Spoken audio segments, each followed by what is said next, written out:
Hello दोस्तों, preparation day roots में आपका बहुत बहुत स्वागत है। तो आप सबको पता होगा कि हम लोग जो है यहाँ पे पॉलिटेक्निक प्रवेश परीक्षा 2025 के लिए क्लासेस जो है काफ़ी दिन से शुरू किए थे। बीच में मैंने यहाँ पे थोड़ा सा जो है इसको ब्रेक दिया था, ठीक है। बीच में हमने इसको क्या किया था, यहाँ पे ब्रेक दिया था। वो इसलिए कि इस पे काफ़ी ज़्यादा रिस्पॉन्स नहीं आ रहा था, ठीक है। इस क्लासेस पे रिस्पॉन्स नहीं आ रहा था, इसलिए मैंने रुका था। बाद में मैंने पता किया तो पता चला कि अभी 10th बोर्ड का जो एग्ज़ाम आपका चल रहा है, ठीक है। 10th बोर्ड का जो एग्ज़ाम चल रहा है, इसके वजह से थोड़ा इस पे काफ़ी बच्चे एक्टिव नहीं हैं। तो यहाँ पे चैप्टर तो मैक्सिमम ज़्यादा हैं, तो इसको देखते हुए क्लासेस को जो है कंटिन्यू करना ज़रूरी है। इसलिए मैं बीच-बीच में एक-एक क्लास आपको लेता रहूँगा, जिसमें हम यहाँ पे क्लास फिजिक्स, केमिस्ट्री और मैथ तीनों क्लास को यहाँ पे हम कंटिन्यू कर रहे हैं, ठीक है।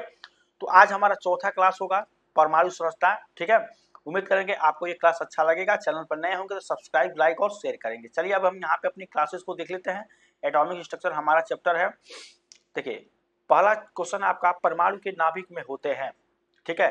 परमाणु के नाभिक में क्या होते हैं, और आप यहाँ पे देखें तो आपका क्या है, यहाँ पे पॉलिटेक्निक 2008 में ये क्वेश्चन पूछा गया है यहाँ पे, ठीक है।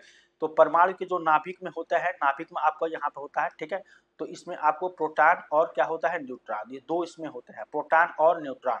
तो ऑप्शन नंबर 20 का आंसर हो जाएगा, परमाणु के नाभिक में प्रोटॉन और न्यूट्रॉन। देखिए, इसमें आपको ज्यादातर थ्योरी पढ़ने की जरूरत नहीं है, आपको इस चैप्टर में क्वेश्चन से ही आपको पूरा मैक्सिमम क्वेश्चन यहाँ पे समझ में आ जाएगा, ठीक है। जो चीज समझाने वाला होगा मैं खुद ही यहाँ पे आपको समझा दूंगा, ठीक है। चलिए, तो ये क्वेश्चन हो गया, ऑप्शन नंबर 20 का आंसर हो जाएगा। अब चलिए क्वेश्चन को हम अगला क्वेश्चन देखेंगे। अगला क्वेश्चन हमारा क्या है, अगला क्वेश्चन है परमाणु को सर्वप्रथम किसने विभाजित किया, ठीक है।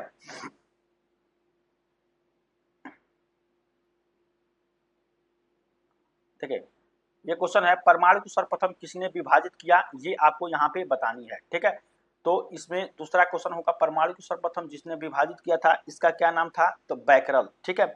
बैकरल जी थे, इन्होंने क्या किया था, परमाणु को विभाजित यहाँ पे किया था। ऑप्शन नंबर सी इसका आंसर यहाँ पे हो जाएगा, ठीक है। यहाँ पर समझ गए। चलिए, अब उम्मीद करते हैं आपको यहाँ पे समझ में आ चुका होगा। अब हम देखेंगे अगला क्वेश्चन, ठीक है। अगला क्वेश्चन हमारा क्या होगा, ऑप्शन नंबर सी इसका आंसर हो जाएगा। अगला क्वेश्चन देखेंगे यहाँ पे, परमाणु की नाभिक में स्थित प्रोटॉनों तथा न्यूट्रॉनों की संख्या कहलाती है, ठीक है। यहाँ पे तीसरा नंबर है, परमाणु के नाभिक तथा नाभिक में स्थित प्रोटॉन तथा न्यूट्रॉनों की संख्या क्या कहलाती है, ठीक है। तो परमाणु की जो नाभिक होता है जिसमें प्रोटॉन और न्यूट्रॉन होते हैं, ठीक है, इसकी संख्या को क्या कहते हैं, तो इसको कहते हैं द्रव्यमान संख्या, ठीक है, मास नंबर, ठीक है। अगर बात करें द्रव्यमान संख्या, ठीक है, द्रव्यमान संख्या किसके बराबर होता है, तो ये होता है प्रोटॉन प्लस न्यूट्रॉन के, ठीक है। तो ये आपका क्वेश्चन पूछा जाता है, ठीक है। अब इसको हम द्रव्यमान संख्या m से इसको भी दिखाते हैं, स्मॉल m से, ठीक है। या कई जगह आपको ए भी यहाँ पे सॉरी ए पी और जेड इसका जो कॉम्बिनेशन देखता है, लेकिन आप यहाँ पे m मान के चलिए, ठीक है। ये भी आपको यहाँ पे m बराबर p प्लस n मतलब प्रोटॉन प्लस न्यूट्रॉन यहाँ पे आपका हो जाएगा। ऑप्शन नंबर ए इसका आंसर हो जाएगा, ठीक है। चलिए, अब आपका अगला क्वेश्चन यहाँ पे होगा, क्वेश्चन नंबर 4, कैथोड किरण के लिए आवेश द्रव्यमान अनुपात E/m का मान होता है, ठीक है। तो E/m का जो मान होता है ये आपका कितना होता है, 9.57। यहाँ पे देखेंगे क्वेश्चन नंबर, यहाँ पे ऑप्शन नंबर जो 3 होगा यही इसका आंसर हो जाएगा, ठीक है। ये 9.57 10⁻⁴ कूलम पर ग्राम, ऑप्शन नंबर सी इसका आंसर यहाँ पे हो जाएगा, ठीक है। चलिए, अब अगला क्वेश्चन हमारा है क्वेश्चन नंबर 5, ठीक है। क्वेश्चन नंबर 5 यहाँ पे देखें तो इस क्वेश्चन को देखिए, थोड़ा सा हमको पीडीएफ यहाँ पे छोटा बनाना चाहिए था, आगे से हम इसको छोटा बनाएंगे। जब एक इलेक्ट्रॉन उच्च कक्ष से निम्न कक्ष, मतलब यहाँ पे ये आपका मैक्सिमम है और ये आपका मतलब यहाँ पे ये आपका मैक्सिमम ऑर्बिट ऑर्बिट है, ठीक है। ये मैक्सिमम ऑर्बिट है, ये आपका क्या है, ये आपका है मिनिमम ऑर्बिट, ठीक है। ये आपका मिनिमम ऑर्बिट है। तो उच्च कक्ष से निम्न कक्ष में आता है तब क्या होता है, ठीक है। तो जब देखिए यहाँ पे जब भी आपका होगा तो यहाँ पे क्या हो जाएगा, ऊर्जा का उत्सर्जन, मतलब यहाँ पे उत्सर्जन मतलब ऊर्जा क्या होती है, एनर्जी जो होती है इसका एमिशन होता है। एनर्जी का एमिशन मतलब ऊर्जा निकलता है। जब भी आप यहाँ से यहाँ जाए या यहाँ से यहाँ जाए तो ऊर्जा का एनर्जी क्या होगा, आपको नुकसान होगा, उत्सर्जन होता है मतलब निकलता है, ठीक है। तो इस तरह से आपको जानना है कि जब एक इलेक्ट्रॉन जो है, हमारे इलेक्ट्रॉन यहाँ से उच्च कक्षक से, यानी ये उच्च कक्षक है और ये आपका निम्न कक्षक है, तो यहाँ से यहाँ जब आएगा तो उत्सर्जन होता है, ठीक है। इतना आपको ध्यान यहाँ पे देना है, याद रखना है, ठीक है। चलिए, अब हम देखेंगे अगला यहाँ पे question, question number 6। Question number 6 ये है कि डाल्टन के परमाणुवाद के अनुसार वह सूक्ष्मतम कण जो स्वतंत्र अवस्था में रह सकता है कहलाता है, ठीक है। तो ये क्या कहलाता है आपको भाई, इसको ध्यान देना आपको। क्वेश्चन नंबर 6 ये था, ठीक है। ये तो डाल्टन के परमाणुवाद, ठीक है, यहाँ पे जो होगा आपका कि डाल्टन के परमाणुवाद के अनुसार वह सूक्ष्मतम कण जो स्वतंत्र अवस्था में रह सकता है कहलाता है, क्या कहलाता है भाई? तत्व, परमाणु, अणु और आयन। तो ये जो आपका कहलाता है ये क्या कहलाता है? परमाणु, ठीक है, परमाणु ये आपका कहलाता है। ऑप्शन नंबर बी इसका आंसर यहाँ पे हो जाएगा, ठीक है। चलिए अब यहाँ पे आप देखेंगे अगला क्वेश्चन, क्वेश्चन नंबर 7। एक तत्व का परमाणु क्रमांक 19 है, ठीक है। यहाँ पे ध्यान देना, आपको क्या कह रहा है? कह रहा है एक तत्व है, एक एलिमेंट है जिसका परमाणु क्रमांक, ठीक है, एटॉमिक नंबर 19 है, परमाणु भार 39 है, उसमें इलेक्ट्रॉनों की संख्या होगी। इलेक्ट्रॉनों की संख्या क्या होगी ये आपको बताना है, ठीक है। तो आपका जो हो जाएगा ये हो जाएगा 20, ठीक है, 20 हो जाएगा, क्योंकि आप क्या करेंगे यहाँ पे 39 में से आपको 19 घटाना है, ठीक है, 90, तो ये 0 3 में से गया ये 2, तो 20 आपका हो जाएगा। यानी परमाणु क्रमांक 19 है और भार, यानी कि जो भार होता है देखिए इस तरह से होता है, ये होता है भार बराबर, ये परमाणु भार हो जाएगा, भार बराबर परमाणु क्रमांक, इसको ये आपको ऐसे कर लीजिए एटॉमिक नंबर, ठीक है, परमाणु क्रमांक और प्लस यहाँ पे क्या होता है? न्यूट्रॉनों की संख्या, ठीक है, न्यूट्रॉनों की संख्या, नंबर ऑफ न्यूट्रॉन्स। तो आपका ये है आपको 39 और ये आपका हो जाएगा एटॉमिक नंबर, ये 39 और ये बराबर हो जाएगा, ये है आपका 19, ठीक है, और इसको मान लीजिए आप x, इसको x मान, इसको इधर घटाएंगे तो x का वैल्यू निकल जाएगा आपका 20 यहाँ पे हो जाता है, ठीक है। इसी तरह से निकाला जाता है भार बराबर परमाणु क्रमांक प्लस न्यूट्रॉनों की संख्या, ठीक है, ये होता है, ये आपका फार्मूला होता है, इसको आपको ध्यान देना है, ठीक है। तो क्वेश्चन नंबर 7 आपका यहाँ पे आंसर हो जाएगा, 20 यहाँ पे आंसर हो जाएगा, ठीक है। अगर आपको समझ में नहीं आ रहा तो आप कमेंट करेंगे, आपको हम बता देंगे। कैल्शियम परमाणु प्रोटॉनों, न्यूट्रॉनों तथा इलेक्ट्रॉनों की संख्या का मान क्रमशः होता है। देखिए आपको जो क्वेश्चन पूछा गया है काफी अच्छा है। कैल्शियम, कैल्शियम किसे रिप्रेजेंट करते हैं? Ca से। इसका परमाणु क्रमांक कितना होता है? 20 और द्रव्यमान संख्या कितना होता है? 40, ठीक है, इसको ध्यान देना। परमाणु क्रमांक 20 और द्रव्यमान संख्या कितना होता है? 40 यहाँ पे ये आपका होता है। तो परमाणु में प्रोटॉन, न्यूट्रॉन, इलेक्ट्रॉनों क्या की संख्या का मान, तो आपका अगर यहाँ पे ध्यान देखिए 8 नंबर का, तो क्वेश्चन आपका क्या हो जाएगा? 20 20 20, मतलब 20 तीनों आपका होता है, ठीक है। 3 आपका मतलब प्रोटॉनों की संख्या भी 20, न्यूट्रॉनों की संख्या भी 20 और इलेक्ट्रॉनों की संख्या भी 20 आपका हो जाएगा। तो ऑप्शन नंबर ए इसका आंसर यहाँ पे हो जाएगा, ठीक है। क्योंकि अगर आप भार देखें, भार जो होता है क्या होता है? प्रोटॉन प्लस न्यूट्रॉन होता है, तो दोनों को जोड़ेंगे तो कितना हो जाएगा? 40, तो भार आपका कितना हो जाएगा? 40, समझ गए यहाँ पे। तो इस तरह से आपका ये क्वेश्चन होता है। और आपको कोई भी समझ में नहीं आ रहा है किसी भी चीज से, तो आप यहाँ पे कमेंट जरूर एक बार करेंगे। क्वेश्चन नंबर 9 देखिए, एक तत्व का परमाणु भार 45 है, परमाणु क्रमांक यहाँ पे ये आपका कह रहा है कि परमाणु क्रमांक कितना है आपका? तो ये है आपका 21। परमाणु में इलेक्ट्रॉन तथा न्यूट्रॉन की संख्या आपको यहाँ पे होंगे, ठीक है। यानी क्वेश्चन नंबर 9 में जो है एक परमाणु भार कितना है? 45 और परमाणु क्रमांक कितना? इतना। तो 45 में से क्या कर देंगे आप? 45 में से यहाँ पे आपको क्या करना है? 45 और -21 ये कर देंगे, तो ये 4 ये 2 24, ठीक है। तो इलेक्ट्रॉन और न्यूट्रॉन यहाँ पे आपके निकल के आ जाएंगे, ठीक है। 9th का यहाँ पे निकल के आ जाएगा आपका 21 और 24, क्योंकि ये तो परमाणु क्रमांक है ना, तो आपका इलेक्ट्रॉन के ही बराबर होते हैं, ठीक है। जो परमाणु क्रमांक होते हैं ये हमेशा इलेक्ट्रॉन के ही बराबर होते हैं, ठीक है। और जो न्यूट्रॉन होते हैं ये आपका कितना निकल के आ जाएगा? इसमें से परमाणु भार में से इसके इलेक्ट्रॉन के बराबर घटा देंगे तो आपका न्यूट्रॉन निकल जाएगा। ये हो जाएगा आपको 21 और ये हो जाएगा आपका 24, ठीक है, 21 और 24, समझ गए यहाँ पे। देखिए जो ये परमाणु भार होता है ना, तो ये आपका क्या होता है? परमाणु भार बराबर इलेक्ट्रॉनों की संख्या प्लस न्यूट्रॉनों की संख्या। देखिए एक फार्मूला जो है अभी आपको बताए हैं, यहाँ पे भार, ठीक है, यहाँ पे भार बराबर यहाँ पे परमाणु क्रमांक कहिए, इसको बोलिए परमाणु क्रमांक, यानी कि एटॉमिक नंबर कहिए, या इसको क्या बोल सकते हैं? इलेक्ट्रॉनों की संख्या, नंबर ऑफ इलेक्ट्रॉन, और फिर प्लस न्यूट्रॉनों की संख्या, ठीक है, नंबर ऑफ न्यूट्रॉन, ठीक है, ये कहिए। तो आपको यहाँ पे देखिए जो परमाणु क्रमांक है ना 21 है, यही इलेक्ट्रॉन के बराबर होगा, तो ये सेम आपको 21 हो जाएगा। और जो न्यूट्रॉन संख्या है ये क्या करेंगे? भार में से इसको घटा देंगे, 45 में से घटाएंगे तो 24 निकल जाएगा, ठीक है। तो ये आपका है। अगर समझ में नहीं आता होगा तो जरूर आप यहाँ बताएंगे, ठीक है।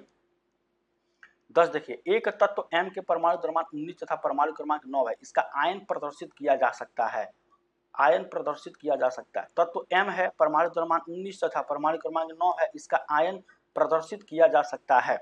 तो अगर आप ध्यान से देखें तो ये किसी के M- द्वारा, ठीक है, M- द्वारा इसका आयन प्रदर्शित किया जा सकता है। ऑप्शन नंबर सी इसका आंसर यहाँ पे हो जाएगा, समझ गए यहाँ पे।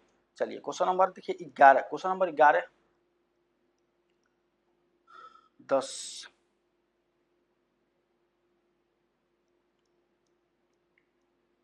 देखिए क्वेश्चन में 11 नहीं है, क्वेश्चन नंबर 12 आपको यहाँ पे दिया गया है। क्रोमियम का परमाणु 24 है तो उसका इलेक्ट्रॉनिक विन्यास क्या होगा, ठीक है। अगर क्रोमियम का इतना है तो इलेक्ट्रॉनिक विन्यास इसका क्या होगा, इसको आपको यहाँ पे बतानी है, ठीक है। तो आपका क्वेश्चन क्या है यहाँ पे, अगर आप ध्यान से देखिए क्वेश्चन क्या है आपका, यहाँ पे क्वेश्चन कह रहा है कि अगर क्रोमियम का परमाणु क्रमांक 24 है तो इसका इलेक्ट्रॉनिक विन्यास क्या होगा। अब देखिए Cr इसको रिप्रेजेंट करते हैं क्रोमियम को, 24 आपका ये परमाणु क्रमांक हो जाएगा, ठीक है। अब इसको दिखाया जाता है 1s2 2s2 2p6, ठीक है, 1s2 2p6 1s2 2s2 2p6 3s2, ठीक है, 3p जितना बचा 2 4 10 2 12 12 यहाँ पे 12 6 18 3p6 और यहाँ पे देखिए उल्टा होता है 3d करके होता है इधर और ये आपका इधर होता है, तो यहाँ पे हो जाएगा 18 तो 20 4 24 यानी कि प्लस का 6 यहाँ पे बनेगा, ठीक है। तो आपको क्या बनेगा यहाँ पे देखिए ये बनेगा 2 यहाँ पे 8 2 और ये जिनको 8 2 8 और यहाँ पे कितना हो जाएगा आपका 8 2 10 और 10 14 और 10 24 यानी कि ये हो जाएगा 14, यानी ऑप्शन नंबर 20 का आंसर यहाँ पे हो जाएगा, ठीक है। और क्रोमियम एक्सेप्शन में होता है, ठीक है, एक्सेप्शन में इसको भी आपको याद रखना है, ठीक है।